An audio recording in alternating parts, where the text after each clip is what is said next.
की बातें आप लोग सुनने लग जाते हैं क्योंकि आप राइट साइड पे बहुत क्रॉस कर गए। फिर कोई आकर के आपको बातें करे और आपका दिमाग खराब कर दे, आप पे ऐसे वर्णन करे, आपके बिल्कुल पुल बांधे तारीफ के, इतना आपको प्रेस कर दे, आप बिल्कुल लद्द से जमीन पर गिर जाइएगा, आपको पता नहीं चलेगा, गर्दन कट जाए। ऐसी बेवकूफी में फंसने वाले लोग परमात्मा को क्या पाएंगे। यहाँ उल्टी बात है, आपको परमात्मा को पाना है। यहाँ आपको परमात्मा को बुलवाना है, उनका आवाहन करना है, अपने हृदय में बिठाना है, उनसे कहना है कि प्रभु आओ, हमारे अंदर जो भी दोष हो उसे क्षमा कर दो और हमारे हृदय में आप जागरूक हो जाओ, आप सुप्त न रहो। यहाँ दूसरी बात है, यहाँ कोई दुकान नहीं है कि आप देते हो कि नहीं देते हो, कोई आपने हमको रुपया पैसा दिया था जो हम देंगे। ऐसे आकर लोग डंडे लेकर खड़े हो जाते कि आप माँ हो के हमको क्यों नहीं देते, देना तो देंगे नहीं तो नहीं देंगे, आप हमें ललकार नहीं सकते। इसकी वजह ये नहीं कि देना नहीं चाहते, लेकिन जब नहीं बनता है तो नहीं बनता, और बनता है तो बनता है, उसे क्या किया जाए। अगर एक आधा बीज अपने आप ऊपर आता है तो आता है, नहीं तो नहीं आता है। ये आप बात जानते हैं। उसके ऊपर कोई जबरदस्ती की जाती है कि उसके अंदर से अंकुर खींचा सकते हैं। क्या आपकी कुंडलिनी को कोई खींच लेगा? जो कुछ भी आपका किया कराया है, जिस तरह से अपनी आपने तबीयत संभाली है, उसके अनुसार आपकी कुंडलिनी जागरूक होती है।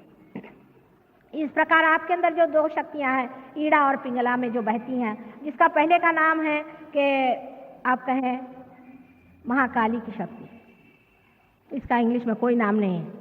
ये महाकाली की शक्ति आपके लेफ्ट साइड में दौड़ती है, इसे होली घोस्ट अंग्रेजी में कहते हैं। इसी एक महाकाली शक्ति से ही दूसरी शक्तियां निकलती है, यही परम शक्ति है। इसमें से दूसरी शक्ति निकलती है जिसे कि हम लोग महासरस्वती की शक्ति कहते हैं, जिससे हम सोचते हैं, विचारते हैं और आगे की बात करते हैं। इन दो शक्तियों को गलत तरीके से इस्तेमाल करने की वजह से ही हमारे अंदर अहंकार और प्रतिअहंकार के घनीभूत सर में ये बबल्स हो जाते हैं, या कहना चाहिए गुब्बारे जैसे दो घनीभूत संस्थाएं तैयार हो जाती हैं। और इसके चक्कर की वजह से ही कुंडलिनी नहीं उठती, क्योंकि जब इस तरह से एकदम पूरी तरह से आपका सर ढक जाए, या एक ने ज़्यादा ढकेल दिया हो या दूसरे ने ज़्यादा ढकेल दिया हो, तो बीच की जगह नहीं बन सकती, कुंडलिनी जगह पे बैठी रहती। पर सर्वसाधारण कुंडलिनी उठ जाती है, आपने कल देखा है। इसीलिए मैं आपसे कल कह रही थी कि क्षमा करें। अहंकार का इलाज है क्षमा करना। अगर आपको गुस्सा आए, जैसे ही गुस्सा आए आप एक शब्द कहें कि क्षमा। कोई अगर बोले समझ लो आप बहुत क्विक टेम्पर्ड हैं, बहुत हॉट टेम्पर्ड हैं, बहुत ही ज़्यादा, आपके नाक पे कहते हैं कि नाकाचा शेंडाला राग अस्तु, नाक के ऊपर में यहाँ आप पे गुस्सा बैठा हुआ। ऐसे आदमी को यह करना चाहिए, जैसे आप में गुस्सा आए तो आप उसे कहते ठहरिए ठहरिए ठहरिए, 3 मरतबा उसे कहिए, या आप उसे कहिए क्या कहा आपने, क्या कहा आपने, क्या कहा आपने, और फिर उसके बाद आप कहिए क्षमा। कोशिश करके देखिए, गुस्सा आपका कम हो जाएगा। लेकिन जबरदस्ती गुस्से से जूझने की जरूरत नहीं है, गुस्से की जूझने की जरूरत नहीं। जिस आदमी के अंदर गुस्सा दबा हो, चाहे निकला हुआ है, जिसमें गुस्सा करने की आदत है, इसका मतलब है उसका अहंकार दुखित है, उसका अहंकार परेशान है। इसलिए आदमी को पहले अपने को क्षमा करना चाहिए और फिर दूसरों को क्षमा करना चाहिए। और क्षमा इसीलिए बहुत बड़ा एक साधन भगवान ने हमें दिया हुआ है, जिसके कारण हम अपने अहंकार को पा सकते हैं। अब हमारे मन को जीतने का कौन सा तरीका है? एक तो क्षमा से हम अपने अहंकार को जीत सकते हैं, और अपने मन को जीतने का तरीका यह है कि जिस चीज को बहुत ज्यादा देखने का मन करता है, जिस चीज को बहुत ज्यादा पाने का मन करता है, उधर से अपने मन को कहना क्या बेवकूफी लगा रखी है, तो मन का खिंचाव खत्म हो जाएगा, मन की आदतें टूट जाएंगी। आदतें तोड़ने के लिए सबसे अच्छा तरीका यही है कि जिस चीज का बहुत मन चाहता है उसे कहना अच्छा जरा आप बैठे रहिए, बहुत आपको देख लिया हमने। लेकिन ऐसा नहीं होता है। अधिकतर लोग कहेंगे कि भाई मैं तो भाई असली घी खाता हूँ और तो कुछ नहीं खाता, मैं तो भाई ऐसा है मेरा कि मुझे तो बढ़िया एकदम खाने के लिए चाहिए। हमारे यहाँ खाना पीना ज्यादातर मन में होता है। अपने देश में खाने पीने की बीमारी, तो सुबह से शाम यही बीमारी है कि आप क्या खाते हैं। क्या भगवान आपको कि खाने पर कोई पारितोषिक देने वाला है कि भाई आप ये खाना खाते हैं, वो खाना खाते हैं, आपको इस खाने का शौक है, आज मला पूरण पोड़ी चाहिए। इसमें अपनी शान बघारना कितनी बेवकूफ़ी की बात है। मुझे ये अच्छा लगता है, मुझे वो अच्छा लगता है, इस तरह से जबान से कहना भी क्या शोभनीय है?